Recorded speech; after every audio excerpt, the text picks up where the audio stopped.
Pourquoi une guérisseuse respectée refuse-t-elle de soigner certains malades quand tout le village la supplie? Et si la raison vous changeait la façon de voir la mort? Elle prononce une phrase simple qui condamne. Regardez jusqu'à la fin. Dans la forêt humide d'Afrique de l'Ouest, les cases en banco s'alignent autour d'un fromager immense. Les lianes pendent, les feuilles luisent après la pluie. Le village s'appelle Koma. On y parle bas quand on passe devant la case de Naya Kadio. Elle a 70 ans. Elle porte un boubou au motif de feuilles. Elle garde au cou des colliers de perles de sa lignée. Elle est la 5e génération de guérisseuse. Les plantes sèchent sous un auvent. Les calebasses sont rangées par taille. Le mortier en bois sculpté porte des marques anciennes. Sur sa joue, des scarifications fines tracent une mémoire. Naya connaît plus de 200 plantes. Elle nomme chaque racine et chaque écorce. Elle pèse le remède sans balance. Elle écoute le souffle d'un malade. Elle observe les yeux et se dit servante des savoirs reçus en rêve. Elle dit que les ancêtres parlent la nuit. Elle ne promet rien. Elle énonce la règle et soigne si la vie répond. Elle refuse si la mort a déjà pris place dans le regard. Cette phrase choque. Pourtant, 40 ans de guérison lui ont donné une autorité morale incontestée. Ce matin, un homme court. Son fils convulse. Il implore. Naya pose la main sur le front de l'enfant. Elle sent la chaleur. Elle approche le visage. Elle cherche la lueur et y voit une petite flamme. Elle dit oui. Elle écrase des feuilles, ajoute une poudre amère, murmure un chant bref. L'enfant se calme. Le père pleure. Le village rend grâce et les sceptiques se taisent. Le même jour, une moto crache sa fumée. Une femme descend avec un sac. Elle dit venir de la petite ville. Son frère saigne d'un ulcère. Il souffre. Elle montre une photo. Elle supplie. Naya lève la tête. Elle dit qu'elle doit voir les yeux. La femme s'énerve. Elle parle d'argent. Elle promet. Naya refuse sans l'examen. Le frère arrive en fin d'après-midi. Il respire mal. Il cache sa peur. Naya s'accroupit. Elle soutient son regard. Son visage se ferme. Elle se redresse. Elle replace son boubou. Elle dit non. La sœur hurle. Le frère faiblit. Les voisins s'indignent. Pourquoi refuser? Qui décide du destin? La rumeur prend. Les téléphones filment. Naya refuse de soigner l'homme et annonce, devant tous, qu'il n'atteindra pas l'aube. La nuit tombe. Les grillons couvrent les disputes. La famille de l'homme refuse l'idée de la fatalité. Un cousin menace d'aller chercher les gendarmes. Un jeune instituteur accuse Naya de meurtre par omission. Il parle de superstition. Il veut des preuves. Un commerçant propose de l'argent. Il sort une liasse de billets. Il dit que tout s'achète. Il pense que la guérisseuse pliera. Naya ferme les yeux. Elle répète sa règle. Elle ne prend pas d'argent quand le regard est déjà parti. Au lever du jour, on apprend la mort de l'homme. La sœur s'effondre. Les accusations se durcissent. Une vidéo circule dans la petite ville. On y voit Naya dire non. Les commentaires dénoncent. On partage. On insulte. On menace. Des inconnus promettent de venir la faire parler. Le chef du village se sent pris entre deux feux. Protéger la gardienne des savoirs ou composer avec l'époque. Les conseillers murmurent. Le vent tourne. Deux complications s'ajoutent. La clinique privée de la ville annonce une campagne de santé. Le directeur veut attirer les patients du village. Il propose un partenariat. Il exige que Naya arrête ses refus. Il parle de médecine moderne. Il veut une vitrine. Dans le même temps, une ONG sanitaire débarque avec des tentes et des tests. Elle respecte la culture, mais elle cherche des résultats chiffrés. Elle veut des chiffres de personnes soignées, pas des histoires de regard. Elle explique les ulcères, les infections, les inflammations. Elle distingue l'urgent du temps long. Elle évite le conflit, mais elle évalue. Naya écoute. Elle ne répond pas tout de suite, elle a ses raisons. Elle voit les guerres d'intérêt, et comprend la fierté blessée de la sœur. Elle voit aussi la caméra d'un jeune journaliste. Il pose des questions courtes. Il demande si elle a déjà eu tort. Naya dit oui. Elle dit une fois. Le journaliste la fixe. Il demande qui était la personne. Naya se tait. Son regard glisse vers une calebasse gravée. La caméra zoome. Quel secret pèse dans cette calebasse? La sœur de l'homme décédé annonce qu'elle a porté plainte. Elle accuse Naya d'avoir refusé par rancune ancienne. Elle affirme que son frère et la guérisseuse se connaissaient. Elle dit qu'ils avaient eu un conflit d'argent. Le chef du village exige une assemblée publique où Naya devra expliquer ses refus devant la caméra et devant la loi coutumière. Le soleil darde. La place est pleine. Les anciens s'installent. Les jeunes filment. Le directeur de la clinique sourit. L'ONG reste neutre. Le chef du village ouvre la parole. La sœur crie sa colère. Elle parle du refus. Elle parle de la mort. Elle pointe la calebasse gravée. Pourquoi ce symbole? Naya se lève.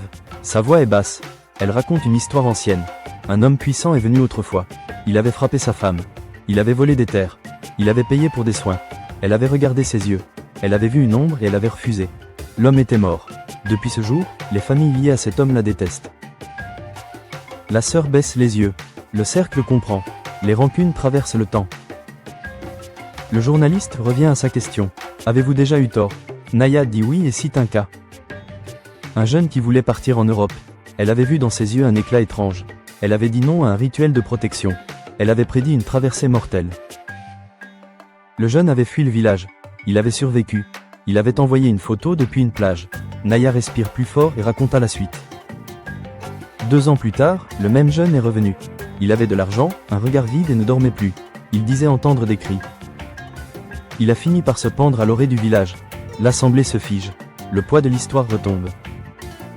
Le directeur de la clinique sourit encore. Il attaque et parle de placebo. Il parle de hasard, d'autorité suggérée, et pointe les scarifications de Naya cherchant à la ridiculiser. Naya ne débat pas sur les théories. Elle parle de ce qu'elle voit. Elle évoque des pupilles qui fuient, des iris qui se ternissent, une immobilité étrange, un souffle qui se bloque quand elle prononce le prénom de la personne. Elle dit qu'elle ne guérit pas la mort. Elle prépare les vivants à la vérité. Elle choisit où elle place son énergie. Le chef du village demande un signe. Il veut une règle écrite et un repère clair pour tous. Naya hésite. Elle se tourne vers la case. Elle sort une petite boîte en bois sculpté. Elle l'ouvre. Dedans, des feuilles sèches et 2 petits coris. Elle dit que sa grand-mère lui a transmis un test. Poser les coris sur une feuille de cola. Souffler une prière. Lire le dessin formé. Naya finit par refuser ce test en public. Elle dit que tout test devient spectacle devant une caméra. Le journaliste insiste. Il parle de transparence. Il pousse. Le directeur de la clinique aussi. L'ONG observe. Naya accepte un seul test, mais elle impose une condition. Le patient sera le directeur de la clinique lui-même, seul, sans caméra, et la réponse ne sortira que si lui l'accepte. Le directeur rit d'abord. Il se reprend et accepte. Il veut gagner la foule et veut prouver une supercherie. Il entre dans la case de Naya. La porte se referme. La caméra reste dehors. Le silence devient lourd. À l'intérieur, Naya demande au directeur de s'asseoir. Elle allume une petite lampe à huile. Elle prend le mortier, elle jette une poudre, elle remue, et prononce quelques mots. Elle rapproche son visage et fixe les yeux de l'homme. Elle ne dit rien pendant une longue minute. Elle pose les coris sur la feuille, elle murmure. Les coris bougent. Leur dessin s'arrête près d'une cicatrice au bord du mortier. Naya relève la tête. Ses mains tremblent. Elle prononce une phrase simple et dit qu'un caillot sommeille dans le sang de l'homme. Elle décrit un picotement dans la jambe gauche la nuit. Elle dit une gêne au mollet quand il marche vite. Le directeur fronce les sourcils et sourit pour masquer sa gêne. Naya pose sa main sur son bras. Elle parle d'un risque prochain. Elle dit qu'il doit voir un angiologue dès demain et mentionne que son regard porte une urgence. Le directeur sort de la case. Il parle de respect pour les traditions. Il dit qu'il va faire un bilan par curiosité. Il garde son masque. La foule reste partagée. Le journaliste chasse l'homme pour une déclaration. L'ONG propose un test gratuit de tension et de glycémie à tout le monde pour apaiser. La sœur de l'homme décédé pleure plus calmement. La journée glisse vers la fin. Un enfant que Naya avait soigné le matin rechute. Sa respiration siffle. Sa mère revient en courant. Elle crie. Elle dit que l'enfant s'éteint. Elle fonce vers la case. Naya se lève avec lenteur. Elle prend une calebasse. Elle broie des feuilles. Elle pose une main sur le torse de l'enfant. Son regard change. Elle hésite. Elle dit que la flamme baisse. Elle choisit un autre mélange. Elle ordonne de mouiller une étoffe propre. Elle chante. L'enfant reprend un peu d'air. Le village retient sa voix. L'enfant rouvre les yeux. La mère tombe à genoux. Au même moment, un motard arrive en poussière. Il apporte une lettre du centre de la ville.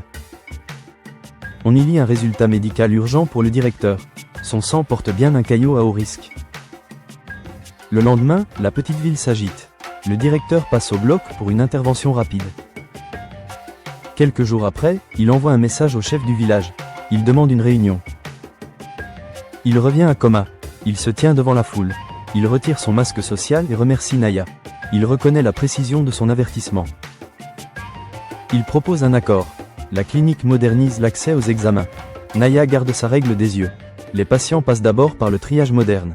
Les cas de doute viennent chez Naya. Et on évite les caméras en protégeant la dignité. La sœur de l'homme décédé demande pardon. Elle n'oublie pas son deuil. Elle accepte pourtant une vérité. Son frère avait des yeux vides depuis des mois. Elle le dit, elle avait refusé de voir. La colère masquait sa peur. Elle dépose une poignée de terre sur la tombe. Elle baisse la tête devant Naya sans s'humilier. La révélation finale arrive avec le jeune journaliste. Il a parlé à un neurologue de la ville. Il revient avec une note. Le neurologue ne se moque pas. Il parle de modification du regard quand le corps manque d'oxygène, mais également de micro-mouvements de pupille en cas d'AVC menaçant.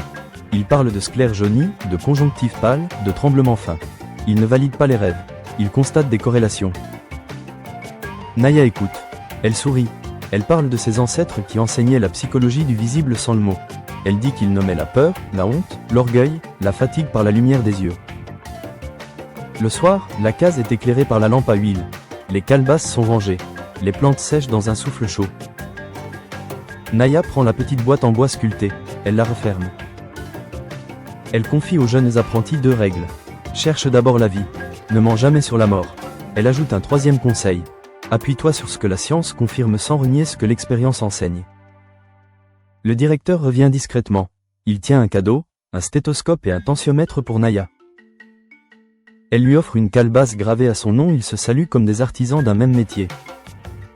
Le jeune journaliste filme, mais il garde pour lui la scène. Il choisit la dignité plutôt que l'audience. La leçon de vie, on ne gagne rien à prétendre dominer la mort. On gagne tout à reconnaître les signes de la vie. La sagesse et la science peuvent marcher ensemble si chacun écoute. La vérité n'humilie personne quand elle sert la dignité des vivants. Likez et abonnez-vous si cette histoire vous a touché et si vous pensez que la sagesse et la science peuvent se parler. Et vous, que feriez-vous à la place du directeur? Dites-le nous en commentaire, votre avis compte. N'oubliez pas de partager cette vidéo et rendez-vous à la prochaine pour une révélation encore plus forte.